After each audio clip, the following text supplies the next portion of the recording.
नमस्कार, स्वागत है आपका। छत्तीसगढ़ आज का मुद्दा देख रहे हैं आप। मैं हूं आपके साथ साक्षी गुप्ता। 24 की सियासी रणभेरी बजने से पहले ही राजनीतिक दलों ने अपनी तैयारियां शुरू कर दी हैं। अपनी अपनी रणनीति से उतरी पार्टियों ने प्रचार का अलग तरीका अपनाया और छत्तीसगढ़ में ये तरीका देखने को भी मिला है। छत्तीसगढ़ में बीजेपी ने सोशल मीडिया का सहारा लिया और कांग्रेस पर एक के बाद एक ताबड़तोड़ प्रहार किए।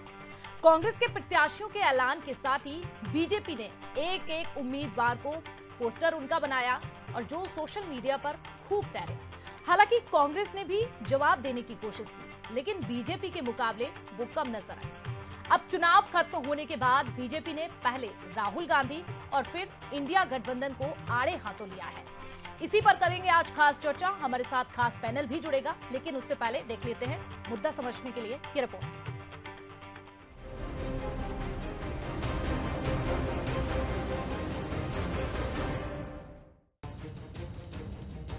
छत्तीसगढ़ में बीजेपी के लिए पोस्टर हथियार बन गया है, जिसके जरिए कांग्रेस पर एक के बाद एक वार किए जा रहे हैं। एक नहीं, दो नहीं, तीन नहीं, छत्तीसगढ़ में प्रत्याशियों के ऐलान के बाद से ही यह सिलसिला अनवरत जारी है। बीजेपी ने ताजा पोस्टर इंडिया गठबंधन के खिलाफ जारी किया है, जिसमें सांप सीढ़ी बनी है।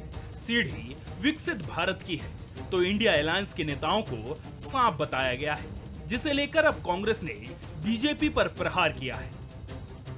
भाजपा जनता के मूल समस्या और मूल मुद्दों पर चर्चा करने से बचने के लिए नफरती और दुर्भावनापूर्ण पोस्टर जारी करके जनता का ध्यान भटका रही है और मोदी की नाकामी पर पर्दा कर रही है। भाजपा कितना भी नफरत फैला ले, जनता अपने वोट से भाजपा के नफरत का जवाब दे रही है और 4 जून को नरेंद्र मोदी जी पूर्व प्रधानमंत्री होने जा रहे हैं। लोकसभा चुनाव में कांग्रेस को घेरने के लिए बीजेपी ने चौतरफा वार किए। इसके लिए सोशल मीडिया का भी खूब सहारा लिया गया, जहां पहले प्रत्याशी, फिर कांग्रेस और राहुल गांधी समेत अब गठबंधन पर भी तंज कसा जा रहा है। लेकिन बीजेपी के इन पोस्टर्स में जनता से जुड़े मुद्दे नदारद नजर आए तो बीजेपी इसे व्यंग्य का हिस्सा बताने लगी। कार्टून जो है वो विकृति की ओर ना बढ़े, वो स्पष्ट राजनीतिक दल का जो कमियां हैं, खामियां हैं, उसको संदेश के रूप में दे, तो ये एक प्रचार का माध्यम बनता है। इसको लोग स्वीकार करते हैं और ये भी एक तरीका होता है कि हम कैसे दूसरे दल को जो है कटाक्ष करते हैं, उसी के तहत ये चर्चा का विषय बना है। समय के साथ चुनाव प्रचार का ट्रेंड बदला है। सोशल मीडिया को हथियार बनाकर एक दूसरे पर प्रहार किए जा रहे हैं, लेकिन इनमें मुद्दों की झलक कम ही दिखाई देती है। लिहाजा अब देखना होगा कि पोस्टर्स के जरिए हो रहे प्रहार कहां जाकर थमेंगे और इससे किसे नफा और किसे नुकसान होगा। शिखर देवांगन, बंसल न्यूज, रायपुर। तो देखिए, ये पोस्टर आपने देखा और इस मुद्दे को समझा किस तरह से बयानबाजी की जा रही है, और इसी मुद्दे पर आज करेंगे खास चर्चा। हमारे साथ खास पैनल भी जुड़ चुका है, आपका परिचय कराते हैं। हमारे साथ उमेश घोरमोड़े, बीजेपी प्रवक्ता, जुड़ गए हैं, शामिल हो चुके हैं। आपका बहुत स्वागत है। साथ ही हमारे साथ रुपेश दुबे, प्रवक्ता कांग्रेस की ओर से, आपका भी बहुत स्वागत है रुपेश जी।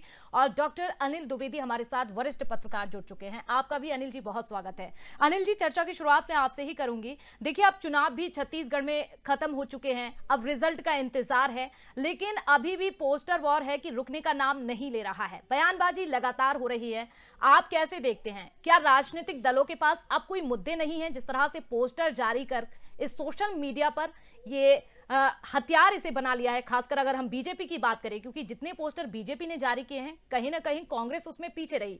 अब हाल ही में ये सांप सीढ़ी का जो पोस्टर सामने आया है, आप कैसे देख पा रहे हैं? देखिए साक्षी जी, चुनाव चल रहे हैं और अपने प्रतिद्वंदी को हराने के लिए राजनीतिक दल कई साधनों का इस्तेमाल करते हैं। और अब तो साइबर युग है, अब तो सोशल मीडिया का युग है और उसका इस्तेमाल करते हुए एक दूसरे को पछाड़ने, उन्हें नीचा दिखाने, उन पर व्यंग कसने, इसका दौर चलता है। और ये नया है नहीं। अब मुझे याद है कि 2-3 उदाहरण देना चाहूँगा कि 1933 में जब जर्मनी में राष्ट्रपति का चुनाव हो रहा था, तो जो रीच स्टेक चुनाव चल रहे थे, उसमें हिंडनबर्ग और हिटलर के बीच मुकाबला था। तो एक बड़ा विवादास्पद कार्टून उस समय आ गया था और उसके चलते जो है वो हिटलर चुनाव हार गए थे, हिंडनबर्ग राष्ट्रपति बन गए थे। तो ये उदाहरण होते हैं कि एक कार्टून, एक पोस्टर आपको किस तरह चुनाव हरवा देता है। मुझे याद है 2003 में जब यहाँ जोगी कांग्रेस सरकार थी, बीजेपी ने एक पोस्टर जारी किया था, महंगाई डायन खाए जाते, और उस पोस्टर का इतना उसको लाभ मिला था कि सरकार बनाने में उस पोस्टर ने बड़ी भूमिका निभाई थी। महंगाई डायन खाए जाते, और इस पर उन्होंने कांग्रेस के बड़ी नेत्री पर उन्होंने आक्रमण किया था।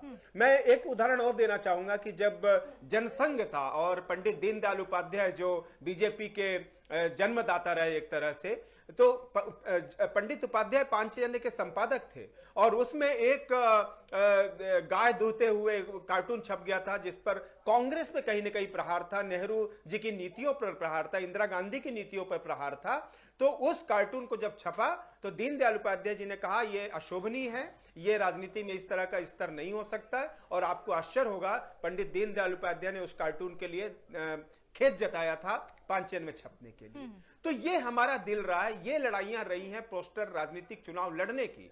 अब दौर साइबर का है, ट्वीट का है, तो दोनों ही राजनीतिक दल एक दूसरे पे आरोप प्रत्यारोप लगा रहे हैं, कार्टून भी छेड़ रहे हैं। ऐसा नहीं है कि कांग्रेस की तरफ से आपत्तिजनक कार्टून जारी नहीं हुए या बीजेपी ने पोस्टर जारी नहीं किए हैं। जनता देख के हंसती है कि आप किस स्तर पे आके हैं चुनाव लड़ने के लिए, और किस तरह चलता है। जब ये शब्द सुने जाते हैं, जब ये तस्वीरें देखी जाती हैं, ये पोस्टर देखते हैं, तो सच में जनता भी सोचती है कि कहीं ना कहीं हमारे मुद्दे तो इसमें है ही नहीं, ये किस तरह की राजनीति है। और चलिए हमारे साथ उमेश घोरमोड़े भी जुड़े हुए हैं। उमेश जी, आपके पास मैं लौटूंगी। जिस तरह से बीजेपी ने हाल ही में ये पोस्टर जारी किया है, आपने भी देखा होगा, विपक्षी दलों को, इंडिया गठबंधन को सांप से तुलना की जा रही है, उन्हें सांप बताया जा रहा है। एक तरफ आप कह रहे हैं विकसित भारत की सीढ़ी चढ़िए, मोदी जी उसमें नजर आ रहे हैं। क्या इस तरह का पोस्टर आप ठीक मानते हैं? विपक्षी दलों के लिए सांपों से तुलना की जा रही है, क्या आप भी समर्थन करते हैं अपनी पार्टी की तरह? उमेश जी, देखिए, निश्चित तौर पे 100% मैं इसका समर्थन करता हूं, और केवल आज का विषय नहीं है, ये लगातार समय समय पर इस प्रकार के, क्योंकि प्रचार के अनेक माध्यम होते हैं, और उन तमाम माध्यमों का हम तमाम राजनीतिक दल अपने अपने स्तर पर अपने अपने हिसाब से उसका इस्तेमाल करते हैं, और कुल मिलाकर के उसका उद्देश्य होता है कि हम जनता तक पहुंचें। जिस प्रकार से सोशल मीडिया का विषय है, पोस्टर का विषय है, तो निश्चित तौर पर राजनीति और राजनीति में मुद्दे के साथ उस पर व्यंग्य और व्यंग्यात्मक दृष्टि से उस मुद्दे को लेकर के जनता तक हम ले जाने का प्रयास करते हैं। और सोशल मीडिया के अंदर में इससे पहले भी कांग्रेस का विषय हो, हमारा विषय हो, और भी कई पोस्टर्स निकल के आए, कई कार्टून्स निकल करके आए, और उन तमाम विषयों को जनता ने स्वीकार भी किया है, और जनता उसको अपने, जैसा अभी आप भी कह रहे थे, जनता उसको अपने लिहाज से लेती है। लेकिन निश्चित तौर पर इस प्रकार से व्यंग्यात्मक दृष्टि से यदि तंज कसा जाए कार्टून के रूप में, तो मुझको नहीं लगता कि यह कहीं कोई नया है, और जनता अपने हिसाब से उसको ले रही है। और जिस प्रकार से आप इसका जिक्र कर रहे हैं, तो निश्चित तौर पर हमारा लक्ष्य है विकसित भारत, हमारे देश को बनाना, और उसकी दिशा में हम कैसे आगे बढ़ें। तो एक सीधे तौर पर संदेश है कि हम विकसित भारत बनाने की दिशा में आगे बढ़ने का प्रयास कर रहे हैं। उमेश जी, लेकिन एक तरफ कहा जा रहा है कि 400 पार इस बार, एक तरफ कहा जा रहा है कि जनता हमारे साथ है, हम 400 सीट लाएंगे, और तो दूसरी तरफ इस तरीके से अगर जनता आपके साथ है तो फिर आपको तो इस तरीके की बयानबाजी, इस तरह से पोस्टर जारी करने ही नहीं चाहिए। और चलिए चर्चा और भी आपसे करेंगे, लेकिन हमारे साथ रुपेश दुबे भी जुड़े हुए हैं। रुपेश जी, आप कैसे देख पा रहे हैं, सांपों के बीच से बचे, विकसित भारत की सीढ़ी चढ़े, इंडिया अलायंस के जो आपके नेता है उनको सांप बताया जा रहा है, क्या रिएक्शन आपका? साक्षी जी, जिस प्रकार से भारतीय राजनीति को इस चुनाव में भाजपा ने कलंकित करने का काम किया है, ये मुद्दों की दिवालियापन के कगार पर है। ये व्यक्तिगत आक्षेप और व्यक्तिगत छवि को खराब करने का, धूमिल करने का काम इन्होंने किया है। राजनांदगांव में जब चुनाव चल रहे थे तो उस समय भाजपा के लोगों के द्वारा भाड़े के जो किराए के इनके द्वारा आपराधिक तत्व के व्यक्ति थे, भूपेश बघेल जी का चेहरा और पोस्टर लगाने का काम करते थे। उसी प्रकार कवर्धा में भी जब कांग्रेस ने भी किया था, लेकिन कवर्धा में बता रहा हूँ, कवर्धा में भी जब घटना घटित हुई थी तो कवर्धा में हमारे विजय शर्मा जी गृह मंत्री हैं, उनके सामने भी इस प्रकार की बातें आई थी। उसके बाद आरोपियों पर जो पोस्टर लगा रहे थे उस पर कोई कार्रवाई नहीं किया जाना, यह पूरी तरह से प्रशासनिक आतंकवाद और बीजेपी की विकृत मानसिकता का परिचायक था। देखिए, ये चुनाव में मुद्दों पे तो बात कर नहीं पा रहे हैं और सीधे सीधे प्रत्येक धर्म के साथ भी इन्होंने खिलवाड़ किया है। हिंदू, मुस्लिम, सिख, ईसाई आपस में लड़ाने का इनके द्वारा जितना प्रयास चुनाव में किया गया है वो इनके हार को प्रदर्शित करता है। साथ ही साथ मैं बताना चाहूंगा, जिस प्रकार से ये प्रधानमंत्री जी के बारे में पूरी तरह जनता जानती है कि वे अपनी अभिव्यक्ति स्वतंत्र होकर के नहीं कह सकते, टेलीप्रॉम्प्टर के माध्यम से कहते हैं। उसी तर्ज पे रूपेश जी, लेकिन अगर बीजेपी ने पोस्टर जारी किए हैं, इस पूरे चुनाव को अगर देख ले तो आपने भी पोस्टर जारी करके पलटवार किया है।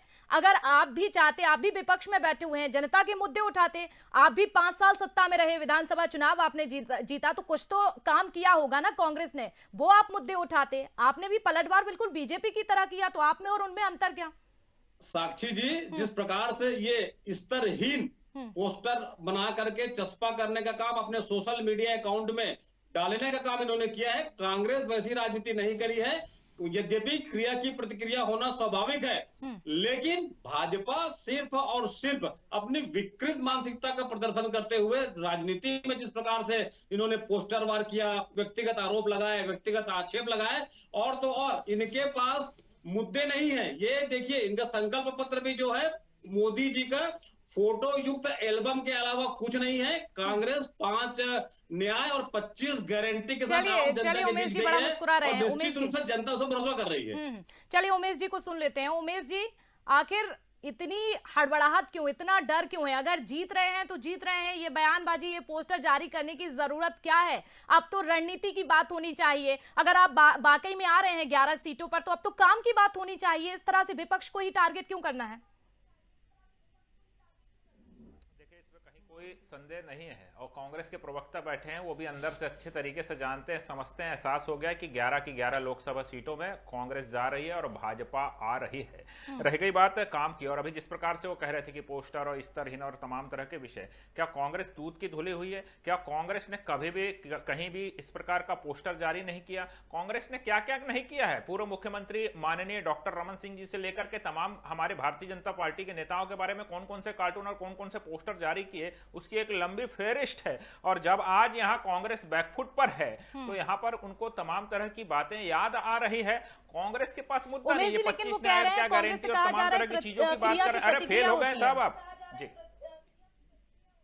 तो करिए ना, प्रतिक्रिया करिए ना। किसने रोका है? किस बात का डर है आपको? आप क्रिया के बाद प्रतिक्रिया करने की स्थिति में है नहीं। देश भर के अंदर में कांग्रेस की क्या हालात है वो किसी से छुपे नहीं है। कहीं आपके प्रत्याशी खुद आपको छोड़ करके भाग रहे हैं। आपके कांग्रेस के नेताओं के अंदर में, छत्तीसगढ़ के अंदर में क्या स्थिति है, एक दूसरे के में खींचातानी मची हुई है, इस बात को आप बताएंगे नहीं। आपके कांग्रेस के लोग कांग्रेस छोड़ करके बात जा रहे हैं और आप प्रतिक्रिया की बात करते हैं। अरे आइए ना भैया, चुनाव मैदान में तो एक दिन कांग्रेस के नेता नजर नहीं आए, 3 चरण के चुनाव निपट गए, कांग्रेस के नेताओं में एकजुटता यहां पर नजर नहीं आई, और आज ये प्रतिक्रिया की बात कर रहे हैं। अरे तो करिए, प्रतिक्रिया देने से किसने रोका है? लोकतंत्र है, अभिव्यक्ति की आजादी है, और बार बार आप ही लोकतंत्र की दुहाई देते हैं। तो इस खुले लोकतंत्र में आइए और अपनी अभिव्यक्ति की आजादी का परिचय यहां पर दे दीजिए। किसने रोका है? और रह गई बात 11 की 11 लोकसभा सीटों की, तो कमल खिलने जा रहा है। और आपने एक महत्वपूर्ण बात कही कि हम काम की, निश्चित तौर पर हमारी जिम्मेदारी है, जवाबदारी है। छत्तीसगढ़ की जनता ने हमें जनादेश दिया है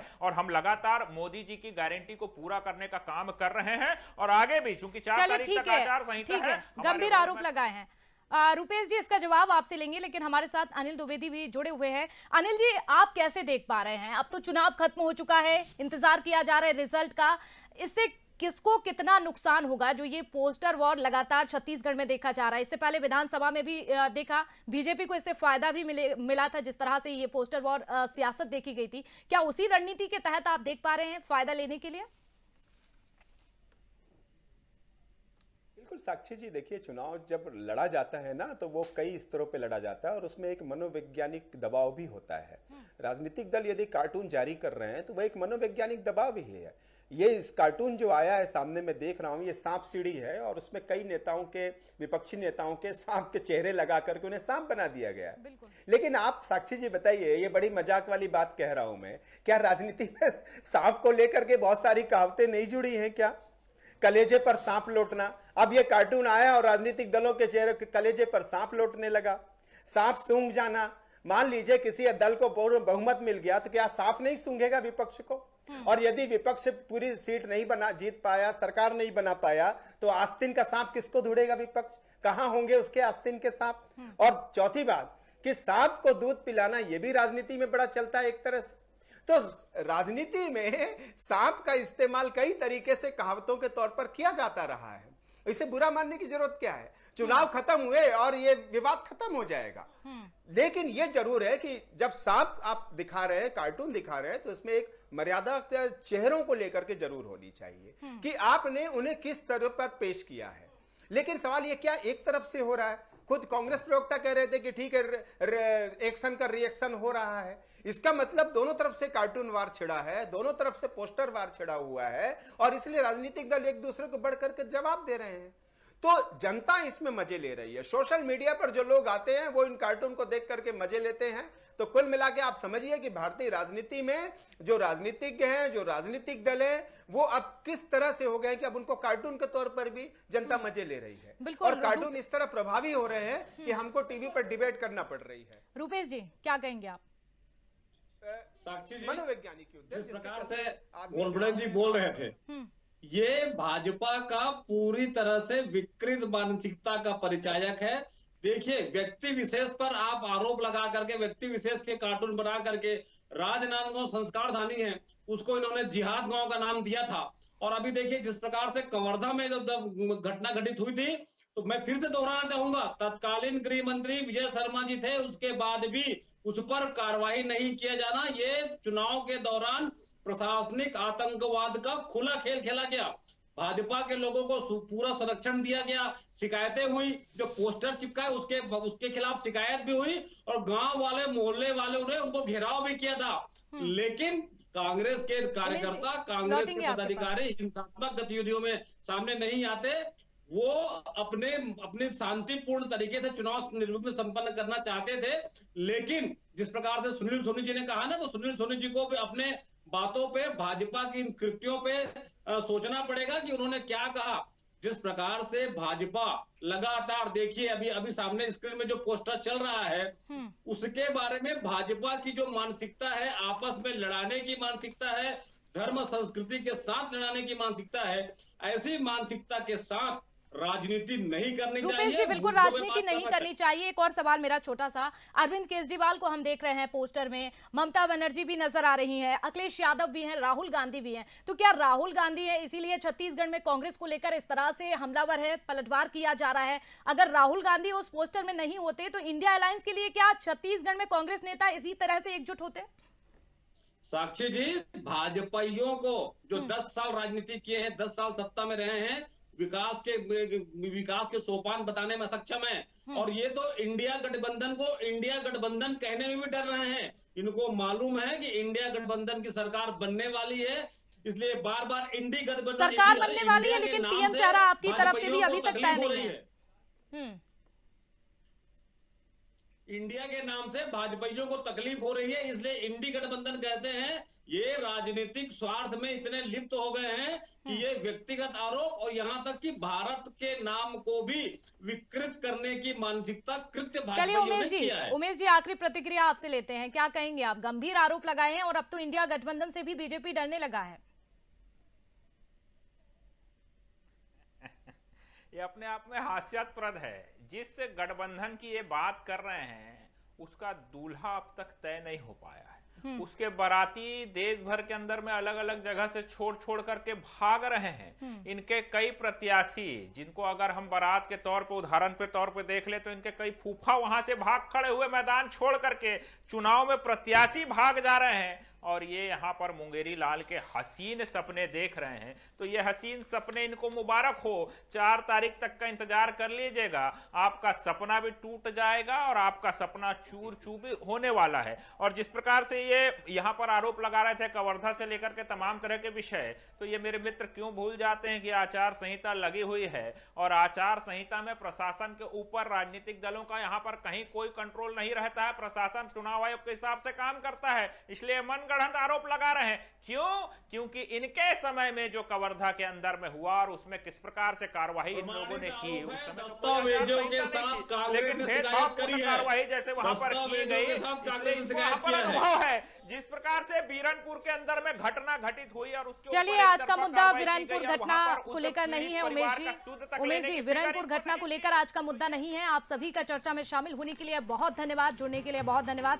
तो देखिए, यहाँ पर छत्तीसगढ़ में जिस तरह से बीजेपी ने हाल ही में एक पोस्टर जारी किया है सांप सीढ़ी को लेकर, विपक्ष के नेताओं को साफ बता दिया है और विकसित भारत की सीढ़ी बताया है, और नरेंद्र मोदी भी उसमें नजर आ रहे हैं। अब छत्तीसगढ़ में इसको लेकर सियासत तेज हो चुकी है। अब इसका कितना असर होगा ये तो आने वाला वक्त बताएगा। फिलहाल छत्तीसगढ़ आज का मुद्दा में इतना ही। आगे